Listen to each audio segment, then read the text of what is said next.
Bench. अस्सलाम वालेकुम जी, आप देख रहे हैं कॉट बिहाइंड और मेरे साथ होंगे पाकिस्तान के साबिक कप्तान राशिद लतीफ़। बात करेंगे जी आज क्रिकेट के हवाले से। एक तो कोई ये जो कोविड-19 का जो शुरू हुआ सिलसिला और ये जो कोरोना वायरस का सिलसिला, इसमें पता नहीं लॉकडाउन हुए या मतलब पार्शियल लॉकडाउन हुए वो हमें नहीं पता, लेकिन बहुत सारे प्लेयर्स जो हैं वो खमियाजा भुगत रहे हैं। जो उन्होंने हरकत और सकनात उनकी रही हैं और जो उन्होंने किया है। पहले उमर अकमल पे 3 साल का बैन लगा कि पाबंदी लगाई गई, डिलिबरेट भी किया राशिद ने, हमने स्पॉट फिक्सिंग की ऑफर के हवाले से, failing to inform the authorities time पे उन्होंने किया नहीं।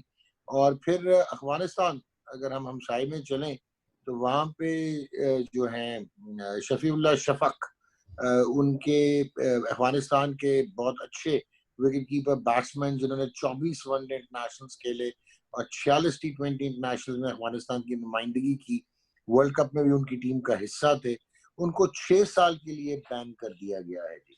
और उन पे 4 चार्जेस लगाए। और जो सैयद अनवर शाह कुरैशी जो कि अफगानिस्तान एंटी करप्शन यूनिट को देख रहे थे, कमिट किया है जी शफीउल्लाह ने कि उन्होंने एक तो बांग्लादेश प्रीमियर लीग 2018 में फिक्स करने की कोशिश की है मैच को, और दूसरा चार्ज ये था कि उन्होंने अपने एक टीममेट को प्रवोक किया कि वो भी उसमें शामिल हों, जो कि अनसक्सेसफुल हुए। और तीसरा अफगानिस्तान में जो लीग हो रही थी, ये नगहार लेपर्ड्स के लिए खेल रहे थे 2019 में, जो है बल्कि बांग्लादेश प्रीमियर लीग 2019 और 2018 जो अफगानिस्तान की प्रीमियर लीग है टी20 की, उसमें इन्होंने मैच फिक्स करने की कोशिश की और शायद गालिबन कुछ किया भी। 6 साल दिए गए हैं क्योंकि उन्होंने कमिट कर लिया, तो ये लीनियंसी है। तो इससे बातचीत का आगाज करते हैं राशिद, ये क्या हो रहा है? पहले हमने वो सुना था, वो जो हबीब बैंक से भी खेले, आपके बड़े दोस्त भी हैं वो अफगानिस्तान के विकेट कीपर अहमद शहजाद, उनका भी कोई इशू था, कोई फेलियर टू रिपोर्ट वाला या डिसिप्लिन वाला, उनको अफगानिस्तान ने बार कर दिया। फिर शफीउल्लाह शफक आए, उन्होंने विकेट कीपिंग करनी थी। तो ये क्या हो रहा है? अस्सलाम वालेकुम डॉक्टर साहब। ये वालेकुम। क्या शहजाद मोहम्मद शहजाद का इशू फेलियर टू रिपोर्ट का नहीं था बिल्कुल भी। और अच्छा। पहली दफा उनको जो उन्होंने बांग्लादेश से बताया था, जब हमारे प्लेयर्स जो जिसकी बातें चलती हैं 2016-17 के सीजन की, तो भाई शहजाद उनका जिसने रिपोर्ट किया था। उसके बाद ओके। एशिया कप में भी जब इंडिया के खिलाफ फॉर्म किया था, उसके बाद भी उन्होंने कहा कि मुझे ऑफर थी। तो ये तो वर्ल्ड कप में बीच में से शहजाद को बाहर कर दिया गया था। तो ये थोड़ा सा सोचने पर मजबूर हो जाते हैं यार, एक ऐसा प्लेयर जो कि रिपोर्ट भी कर रहा है और उसकी बात पे वजन भी है, वो खुद भी वजनी है, लेकिन वो टीम से ड्रॉप हो जाता है मेडिकल ग्राउंड के ऊपर। कि वो बोल रहा है मैं फिट हूँ, लेकिन उनको कहा गया कि आप अनफिट हैं और वो बाहर चले गए। बाकी शफीकुल्लाह शफक की स्टोरी, वो बहुत मेन प्लेयर नहीं था, ये कभी कभार ये खेला करते थे, कभी विकेट कीपिंग कर ली, फील्डर बहुत अच्छे थे, स्विप शॉट मारते थे ये ज्यादा। तो कभी भी मुस्तकिल टीम के मेंबर नहीं रहे। लेकिन जब भी रहे, लग रहा है जिस तरह से आपने इंट्रो में बताया है, जब भी रहे, चाहे वो अफगान लीग तो बंद हो गई ना, चाहे जी। बीपीएल हो, चाहे ये इंटरनेशनल गेम में कहीं पे किया होगा, तो उसमें मतलब एक बहुत बड़ा नाम नहीं है। इसका मतलब ये है कि अफगानिस्तान की टीम में भी ये असरात कसरत से पाए जा रहे होंगे, क्योंकि मैच अगर टीवी पे आ रहा है, इंटरनेशनली आ रहा है, आप लोगों को अट्रैक्ट तो करती है चीजें। और बिल्कुल जिस तरह से उनके एंटी करप्शन ने जो इल्जाम लगाए और 6 साल की पाबंदी लगाई है, तो इससे ये जाहिर हो रहा है कि सिर्फ अकेले का काम नहीं है, इसमें काफी प्लेयर मुलविस होंगे और बहुत सारे प्लेयर्स बच जाते हैं। तो हर कंट्री में सेम है, जब से आप हिस्ट्री निकाल के देख लें, हर टीम के दो दो तीन तीन, दो दो तीन तीन, चार चार प्लेयर आते हैं। कभी पूरा गैंग नहीं आता, गैंग को बचा लिया जाता है या पकड़ाई में नहीं देते, यही हो सकता है। लेकिन बात फिर वही आया कि इंडिया हो, पाकिस्तान हो या बांग्लादेश, ये सब कॉन्फिडेंट है हमारी टीम है। तो ये एक एक दो को कब तक फांसी पे लटकाते रहेंगे? तो कोई ना कोई इनके पीछे होता है ना, उनको पकड़े ना, जो खिला रहे हैं मैच को, उनको पकड़े। ये तो प्लेयर अभी ये शफीकुल्ला शफा के इनकी जगह कोई और आ जाएगा, शर्जील आ जाएंगे, शर्जील हटा तो आमिर आ जाएंगे, आमिर हटा तो आसिम आ जाएंगे, आसिम हटा तो नोमान आ जाएंगे, नोमान हटेंगे तो राशिद आ जाएंगे। ये तो चलता रहेगा। लेकिन ठीक इनके है। पीछे कौन है? इनके पीछे जब तक नहीं पकड़ोगे ना, तो ये बिजनेस, ये धंधा, ये चलता रहेगा। धंधा ये गंदा है बस। अच्छा, अब मैं आपसे Rashid, obviously I am not going to get into the complicated part के हमारे यहाँ भी ये इश्यूज रहे और काफी रहे, और आजकल दोबारा मीडिया में काफी हाइप बनी हुई है, जिससे आप और हम शायद पर्पसफुली डिटैच्ड हैं, क्योंकि गड़े मुर्दे उखाड़ना, जिस तरह भी आपने बात की कि प्लेयर्स को लटकाना शायद बहुत आसान है, लेकिन हमने क्या कवानीन बनाए, क्या कोशिश हम कर रहे हैं।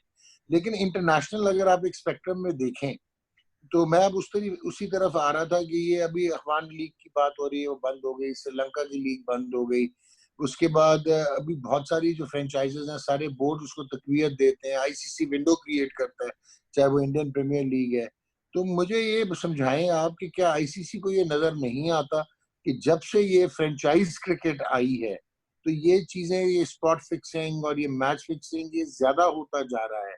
तो एक तरफ आप एंटी करप्शन यूनिट बना के बैठे हुए हैं, इंडिविजुअल बोर्ड्स के अपने एंटी करप्शन यूनिट हैं, दूसरी तरफ जो है आप उनको मौके फराहम कर रहे हैं। अगर कोई ब्लैक इकोनॉमी का चक्कर है भी, जो कि ऑब्वियसली एक रियलिटी है क्रिकेट में और बहुत दीगर और खेलों में भी, तो हम क्या कर रहे हैं? हम दो डिफरेंट रोड्स पे चलने की कोशिश कर रहे हैं। नहीं, हम क्या कोशिश देखते हैं कर आपको, रहे इसको हैं। करना क्या है? हम इसका गलत सोच करना रहे क्या हैं। आप गलत सोच है? रहे हाँ? हैं, इसलिए से बोल रहा हूँ। अच्छा, कोई अच्छा, एविडेंस ठीक है। बताने, किसी मैच में फिक्सिंग करते हुए कोई पकड़ा गया हो, या स्पॉट फिक्सिंग करते हुए पकड़ा गया, कोई एविडेंस बताएंगे आप?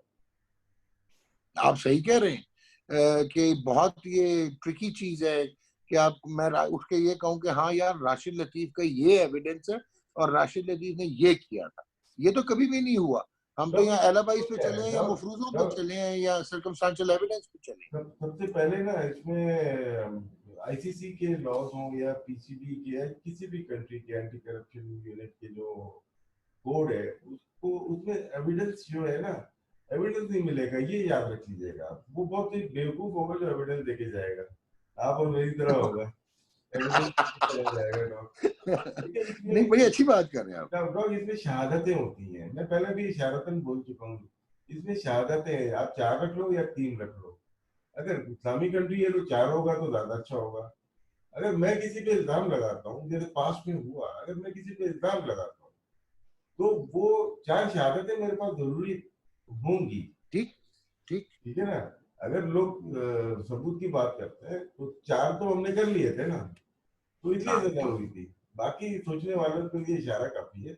लेकिन आपको आगे जाके इसमें आपको शहादतें चाहिए होंगी, तो अब नहीं एविडेंस मिलता, ये इसमें बिलीव नहीं है। फर्ज करें अभी उमर अकमल का केस है ना, ये वन साइड अफेयर है ना, कि एंटी करप्शन ने पकड़ा, एंटी करप्शन हमें 4 या 3 शहादतें दे यार, ये इन्होंने कहा है कि उमर अकमल गिल्टी है। अगर वो शहादतें नहीं मिलती तो गिल्टी कौन हुआ? एंटी करप्शन सजा वो मिलेगी इनको 3 साल की, जो उमर अकमल को दे रहे हैं। तो इसमें ये कवानीन में एक तो हुकूमत के कानून बनाने में वो डिफरेंट चीज है, एक इनके लिए भी कानून बने। ये नहीं है कि आप के पास डंडा है तो आप सब कुछ हो, नहीं। आपकी भी अकाउंटेबिलिटी होनी है। अगर आपने गलत किया है, लोगों को गलत राह पे लेके जा रहे हैं, गलत सजाएं दे रहे हो, तो आपके साथ भी वैसी होनी चाहिए। तो शहादतें बहुत जरूरी है। अफगानिस्तान को बहुत बड़ा झटका लगना चाहिए। नॉट कि आपने जिस तरह कहा कि कोई इतने बड़े प्लेयर नहीं थे, पर एक ऐसी एपिसोड हो जाना, मेरा ख्याल है कि वो टीम अभी टेस्ट स्टेटस मिला है और अभी ऊपर आ रही थी T20 में। सियासत तो बैक एंडेड नजर आती थी, पॉलिटिक्स, जैसा भी आपने अहमद शहजाद का कहा अफगानिस्तान का, लेकिन ये धचका नहीं लगेगा आपके ख्याल में अफगानिस्तान की टीम को? नहीं सर, मैंने कहा ना, एक पकड़ा गया है, इसका मतलब है चेन तो उन्हीं, ट्रेन उन्हीं के पास है। ओके, ठीक हो गया। और बस जाते जाते ये कहूंगा, शरारत करने लगूं कि मैं बोलूंगा तो बोलोगे कि बोलता है कॉट बिहाइंड। सर, क्यों क्यों धोखा दे रहे? अभी बड़ी मुश्किलों से सेट कराया है कि टीवी पे किसी कंट्रोवर्सी चल रही थी, वो आप दोबारा करवाने वाले हैं। God ban.